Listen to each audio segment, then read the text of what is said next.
नमस्कार। आकाशवाणी कटक आंचलिक संवाद पढ़ुछंती सरिता साहू।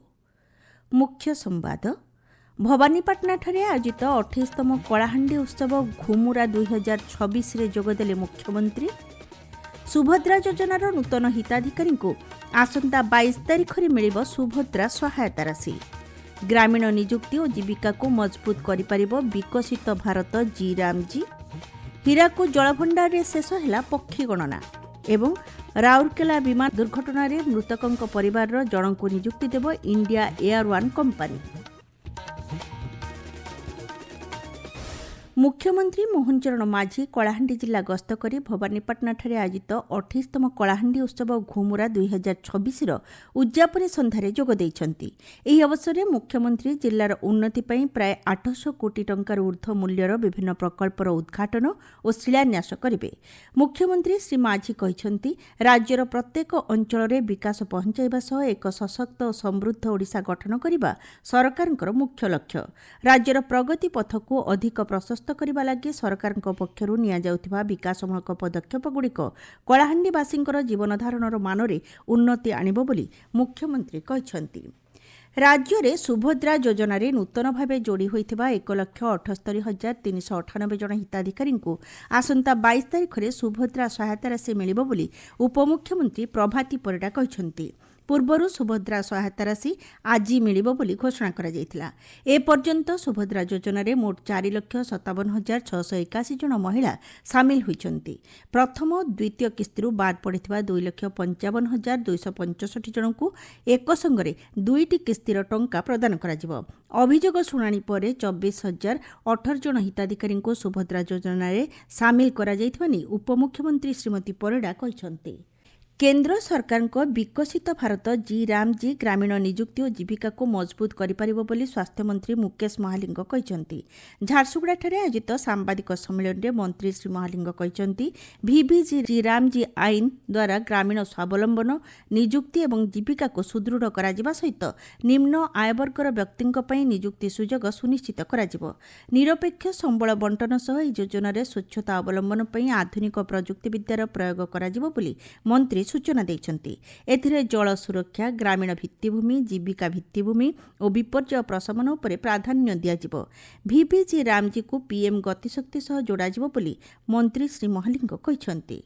एक्ट रे 25 दिनर ग्यारंटी सुनिश्चित करिसंती जा द्वारा कि लोकंक पाखरे काम आहुरी हबो एवं आमे आगो को जिबा। ता सहित एथिरे आ गोटे स्पेशल प्रोविजन करा हैछि अनुसूचित जनजाति तांको पाए 125 दिन प्लस आउ 25 दिन रोजगार गारंटी व्यवस्था कराही। ये कार्यक्रम को आहुरी स्वच्छता एवं पारदर्शिता करने पाई जुगोपयोगी टेक्नोलोजी व्यवहार हेबो एवं IT सेक्टर रे यार व्यवहार हेबो। अन्य एक कार्यक्रम में VBG रामजी योजना अधीन रे ग्रामीण अंचल को सशक्त और विकसित करने केन्द्र सरकार लक्ष्य रखिछंती। 2047 मसीहा सुधा विकसित भारत और 2036 मसीहा सुधा समृद्ध ओडिशार लक्ष्य पूरण दिगरे एही आईन सहायक हेबो बोली नवरंगपुर सांसद बलभद्र माझी कहिछंती।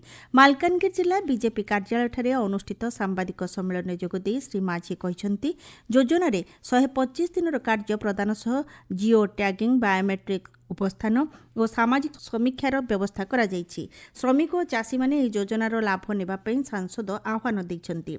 सम्मेलन में विधायक नरसिंह माडकामी, जिला सभापति अशोक परिडा प्रमुख उपस्थित थिले।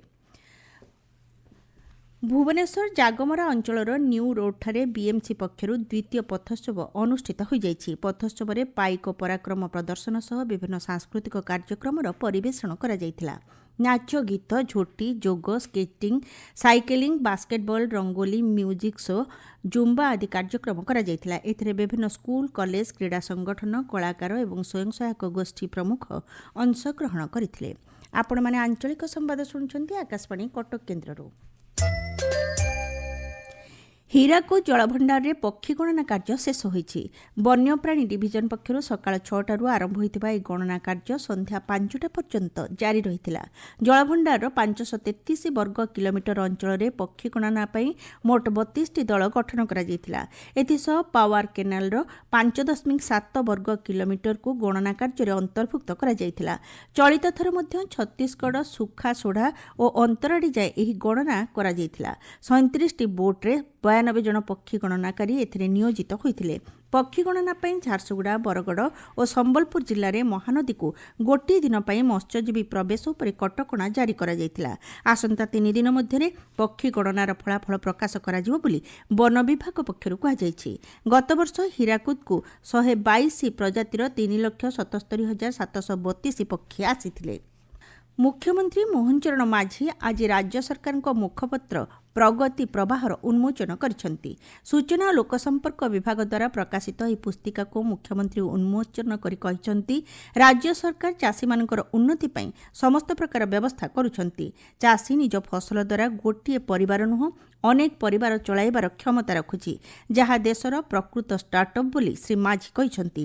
ଏହି ଅବସରରେ ଝାରସୁଗୁଡ଼ା ଜିଲ୍ଲାର ଲଖନପୁର ଗ୍ରାମର ସଫଳ ଯୁବ ଚାଷୀ ହୃଦାନନ୍ଦ ବିଶି ମୁଖ୍ୟମନ୍ତ୍ରୀଙ୍କୁ ସାକ୍ଷାତ କରିଥିଲେ। ପୁସ୍ତିକାରେ ହୃଦାନନ୍ଦଙ୍କ ସଫଳ କାହାଣୀ ମଧ୍ୟ ଉଲ୍ଲେଖ ରହିଛି। ଢେଙ୍କାନାଳ ଜିଲ୍ଲା ହରିପୁର ଗ୍ରାମରେ ମୃତ୍ତିକା ପରୀକ୍ଷା ନିମନ୍ତେ ଚାଷୀମାନଙ୍କ ପାଇଁ ଏକ ସଚେତନତା ଶିବିର ଅନୁଷ୍ଠିତ ହୋଇଯାଇଛି। କୃଷକମାନଙ୍କୁ ମାଟି ପରୀକ୍ଷାର ଗୁରୁତ୍ୱ, ଉର୍ବରତା ଆଦି ସମ୍ପର୍କରେ କୃଷି ବିଜ୍ଞାନ କେନ୍ଦ୍ରର ମୁଖ୍ୟ ଏବଂ ବରିଷ୍ଠ ବୈଜ୍ଞାନିକ ବିମଳେନ୍ଦୁ ମହାନ୍ତି ଅବଗତ କରାଇଥିଲେ। ଠିକ୍ ସମୟରେ ଚାଷ କରି ଭଲ ଅମଳ ସହ ଆର୍ଥିକ କ୍ଷେତ୍ରରେ ସୁଦୃଢ଼ ହେବା ପାଇଁ ଉପସ୍ଥିତ କୃଷି ବୈଜ୍ଞାନିକମାନେ ଚାଷୀମାନଙ୍କୁ ପରାମର୍ଶ ଦେଇଥିଲେ।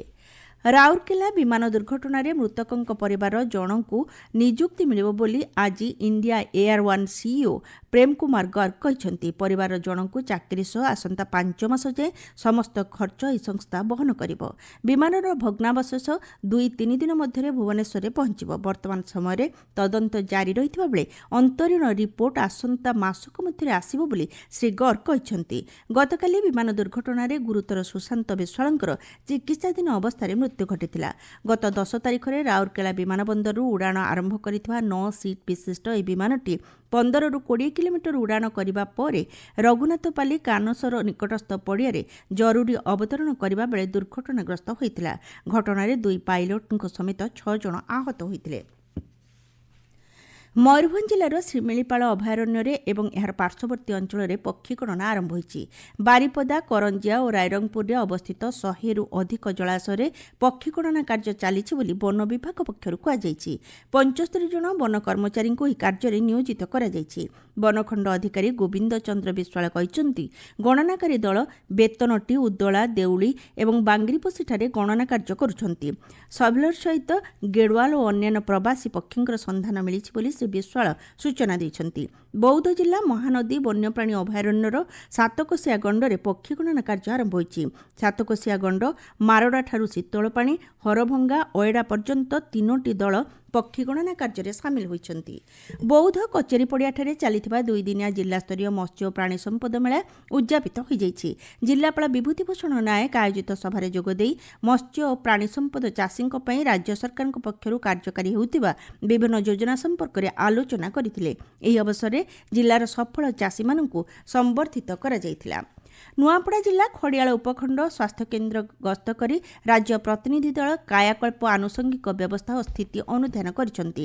ସ୍ୱାସ୍ଥ୍ୟକେନ୍ଦ୍ରରେ ବର୍ଜ୍ୟବସ୍ତୁ ପ୍ରଶମନ, ସ୍ୱାସ୍ଥ୍ୟକର୍ମୀଙ୍କ ପାଇଁ ଉନ୍ନତ ବ୍ୟବସ୍ଥା, ଆନୁଷଙ୍ଗିକ ଭିତ୍ତିଭୂମିର ଉନ୍ନତି ସମ୍ପର୍କରେ ପ୍ରତିନିଧି ଦଳ ପରାମର୍ଶ ଦେଇଛନ୍ତି। ବୌଦ୍ଧ ଜିଲ୍ଲାପାଳଙ୍କ ସମ୍ମିଳନୀ କକ୍ଷରେ ଜିଲ୍ଲାସ୍ତରୀୟ ସୁଭଦ୍ରା ଶକ୍ତିମେଳା ସମ୍ପର୍କିତ ଏକ ପ୍ରସ୍ତୁତି ବୈଠକ ଅନୁଷ୍ଠିତ ହୋଇଯାଇଛି। ଜିଲ୍ଲାପାଳ ବିଭୂତିଭୂଷଣ ନାୟକ ଏଥିରେ ଯୋଗଦେଇ ମେଳାରେ 120ଟି ଷ୍ଟଲ୍ ଖୋଲାଯାଇ ଜିଲ୍ଲାର ବିଭିନ୍ନ ମହିଳା ସ୍ୱୟଂ ସହାୟକ ଗୋଷ୍ଠୀର ଉତ୍ପାଦ ପ୍ରଦର୍ଶିତ ହେବ ବୋଲି କହିଛନ୍ତି। ଦେବଗଡ଼ ଜିଲ୍ଲା ବାଳିକା ଉଚ୍ଚ ବିଦ୍ୟାଳୟ ଛକଠାରେ ରାଷ୍ଟ୍ରୀୟ ସ୍ୱୟଂସେବକ ସଂଘ ଆନୁକୂଲ୍ୟରେ ବିଶାଳ ହିନ୍ଦୁ ସମ୍ମିଳନୀ ପାଳିତ ହୋଇଯାଇଛି।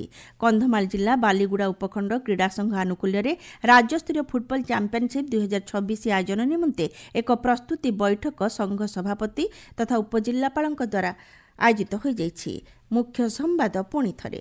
ଭବାନୀପାଟଣାଠାରେ ଆୟୋଜିତ 28ତମ କଳାହାଣ୍ଡି ଉତ୍ସବ ଘୁମୁରା 2026ରେ ଯୋଗଦେଲେ ମୁଖ୍ୟମନ୍ତ୍ରୀ।